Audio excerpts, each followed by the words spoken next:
You would be surprised at how many people actually send me this video thinking that this is evidence of the rotation of the Earth. It's not. The Earth is stationary.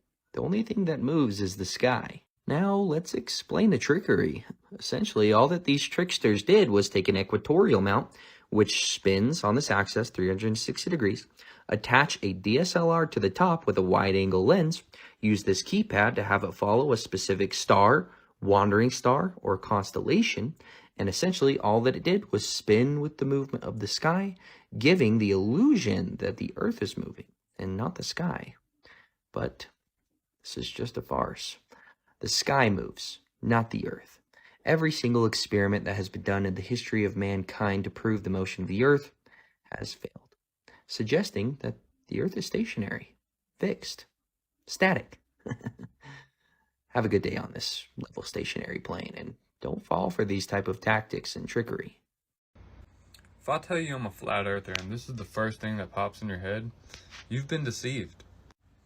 Flat Earth was actually widely believed by many different religions for a lot longer than we've thought the Earth was a ball. So who are you going to trust?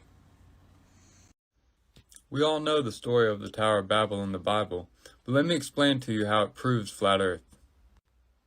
Genesis chapter 11 verse 4 clearly states, "And they said, Go to, let us build us a city and a tower whose top may reach unto heaven, and let us make us a name, lest we be scattered abroad upon the face of the whole earth." Now, I don't know about you, but I don't see how you could build a tower going up and ever reach anything except, the vacuum of space on this model. But this model makes a whole lot more sense. If you could build a tower going straight up, and you could eventually meet God and try and overthrow him, like they did in the Tower of Babel. The Bible is a manual and a history book for life. Study it, know it, and learn. Have a look at this ball, this transparent ball here with this confetti inside.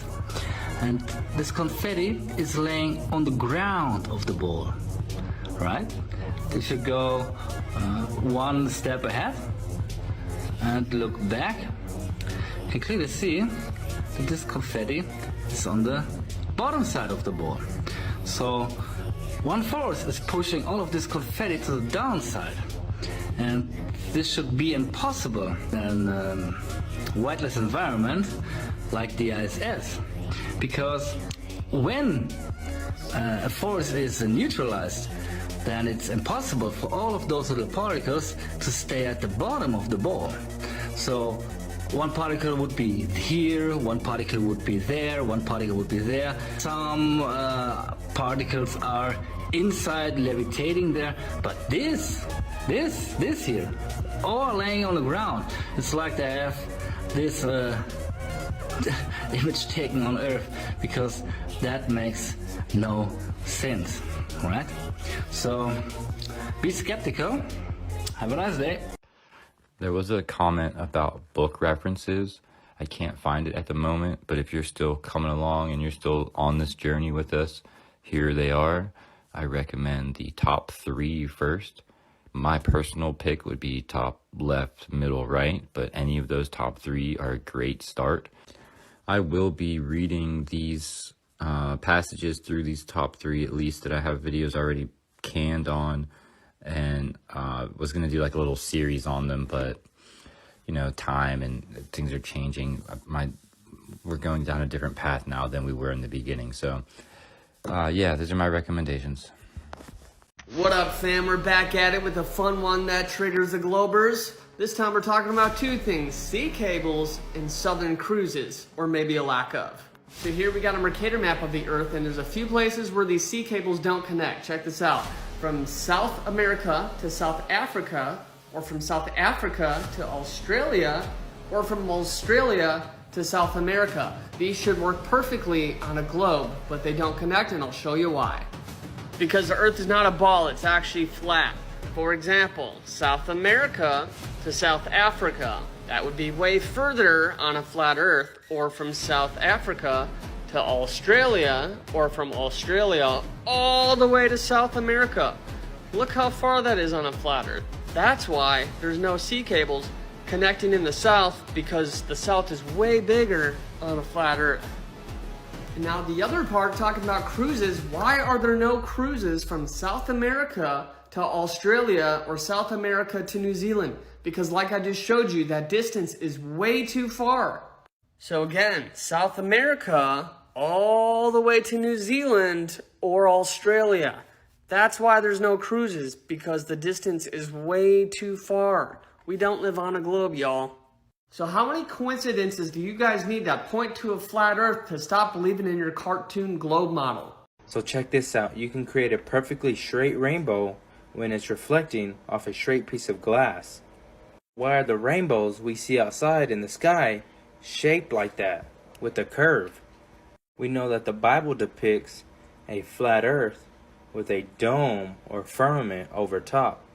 When we look to the Bible to see what the firmament is made out of, it tells us in Job 37:18, "Hast thou with them spread out the sky, which is strong, and as a molten looking glass?" He confirms this furthermore in Revelations 15:2, "And I saw as it were a sea of glass mingled with fire, and them that had gotten the victory over the beast, and over his image, and over his mark, and over the number of his name, stand on a sea of glass, having harps of God." Back to the rainbow now. It's common to see a double rainbow where there's an inverted rainbow on top of the other rainbow.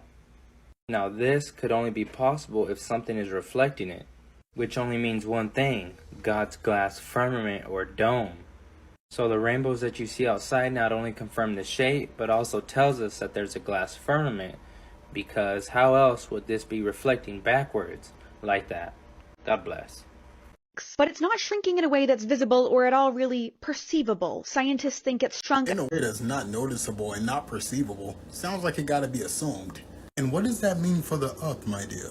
Since it supposedly have a magma core, did they switch it to oceans now? I can't remember. It was one of the two. It's been both. You know, it's kind of given that they don't know, my love. But hypothetically speaking, it's a magma core. Is Earth shrinking? Are you sure maybe that's not something that's just implemented to get us onto moonquakes and whatnot? Are you sure that they're not just running you by all these precautions and different stuff to make you feel like it's really feasible that they landed on the moon? That they finna build bases there and put humans on it. They gotta tell you things like we out here deflecting asteroids. You do know they have to sell you that bullshit in order to like keep up with the lie. They have to tell you that they're making progress in all of these things so that you actually believe it. And that's the reason it's hitting mainstream and shit like that. New study showed my ass. Neil deGrasse Tyson says the sun only appears to be yellow or orange because of the atmosphere. And then I just started wondering, if that goes the case, then why every satellite image y'all send of the sun, or every time y'all show the sun in a satellite image, is always orange or yellow? Usually a fiery orange color. And also, why doesn't the atmosphere have the same effects on the stars that we see at night? And if you're the type of person to say that the moon gets its light from the sun, then why does the moon appear white and the sun doesn't? I mean, correct me if I'm wrong, if they coming from the same source, the light's coming from the same source, shouldn't it be the same color? Or does like the atmosphere not do nothing for the light at night? And actually, you don't even just see stars being white. You be seeing them flicker all type of, man, if you be watching my videos, sometimes you see them change all type of crazy ass colors. Why the atmosphere doing that for them but not for the moon? Don't tell me gases and how far away they are. The shit you gotta assume. Hey, you still think Antarctica is a continent at the bottom of a globe? You haven't figured it out? It's an ice wall yet? Well, stick around. If you watch this whole thing, you might just figure it out. Let's first take a walk down memory lane back to 1957 when the Navy went to Antarctica, and what did they find?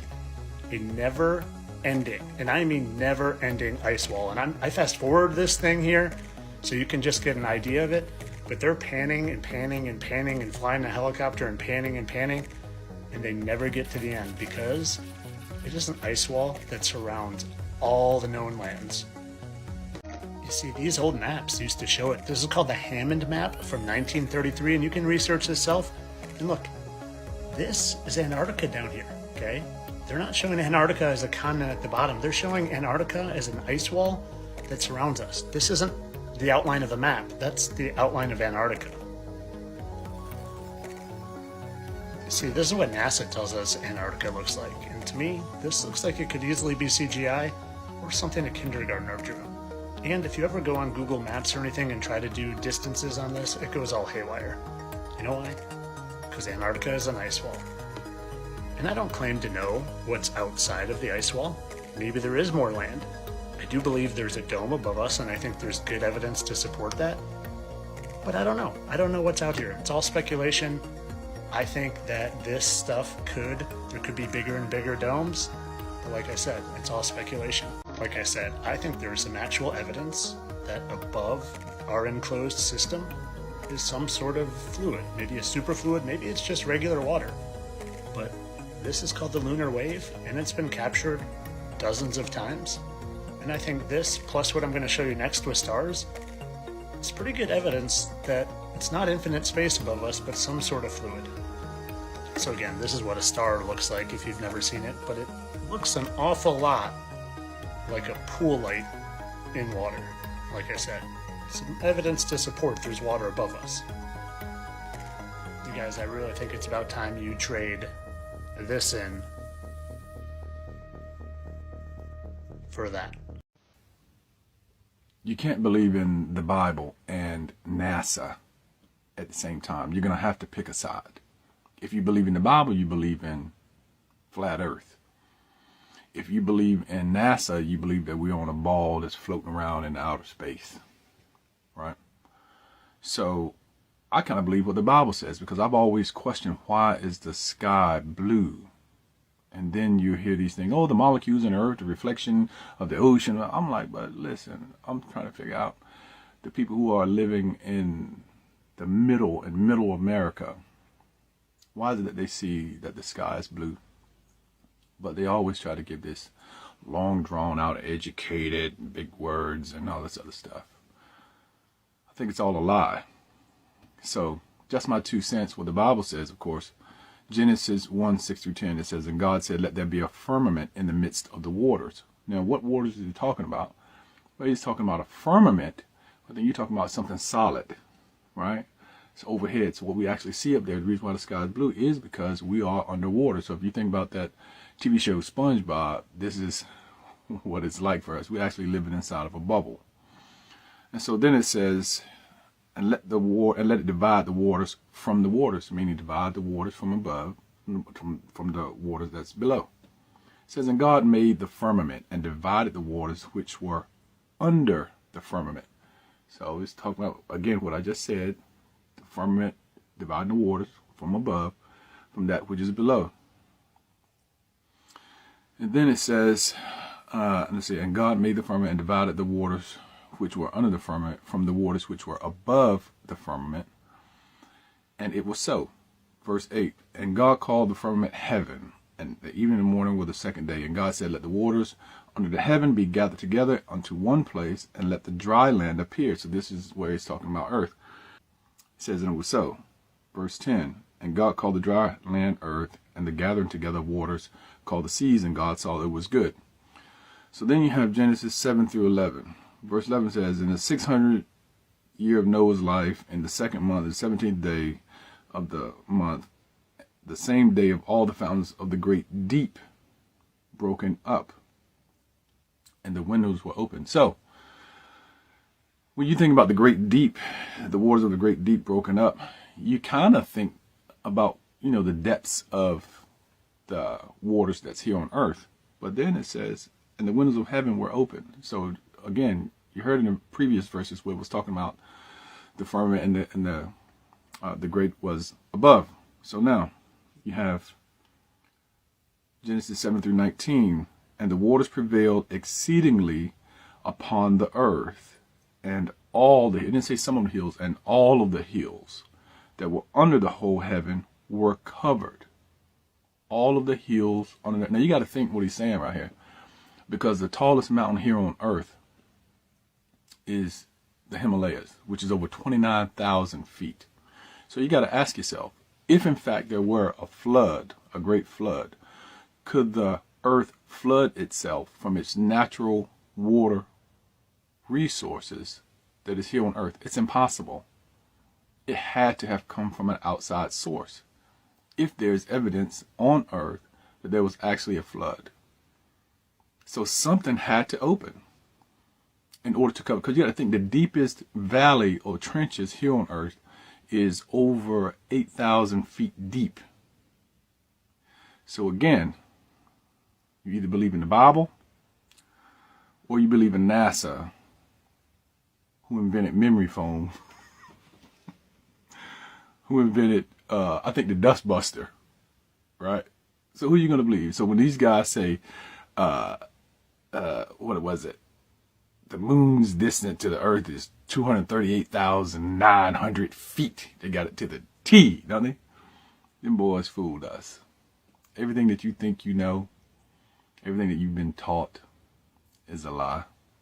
So then it says, the Earth from the sun, 91,602 miles. Them boys got it. And here's the thing. Don't hate the player, hate the game. Because, you know, some of these things are common sense, but especially nowadays, common sense just ain't that common.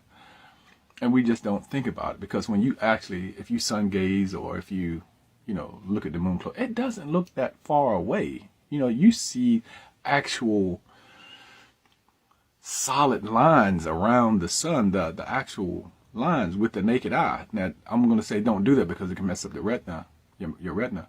And the same thing with the moon. It doesn't look that far away. So then it says, and here's the deal. All of these things that we see is inside the dome. We're under a dome. So then it says that Venus is 25 million miles away. You know, all you can do is laugh at this stuff when you think about it. Mars, 215 million point, 84 million miles. 215.84 million miles. They got it down to the T. Who measured this? Who walked this out? Who measured this? I love it. I love it. They got us. And who's controlling it all? I don't know. Pick a side. NASA or the Bible? Who also invented water filters. But they go to the moon though, right? Yeah, okay, all right. The Flat Earth map dates back over 1,000 years. This map is credited to being created by a Persian astronomer. His name was Al-Biruni, and he lived from 973 AD to 1048 AD. It's the official map of the United Nations and also of the United States Geological Survey. It used to be present in many places before the creation of NASA and the Antarctic Treaty in 1959. Here you see it with Admiral Byrd. This map has been restored by Dmitry from Russia with suggestions of mine, Eddie Alenkar, known by my YouTube channel Flat Earth Banjo. I asked Dmitry to include the Bermuda Triangle and Point Nemo, a place deep in the Pacific Ocean where NASA buries rockets. Then Robert Tozzi, a professional map maker, came along and enhanced the map even more. There are many people now selling this map online, but if you could order it from my online store, I would greatly appreciate it. Visit my store now and order one of the items. I humbly thank you.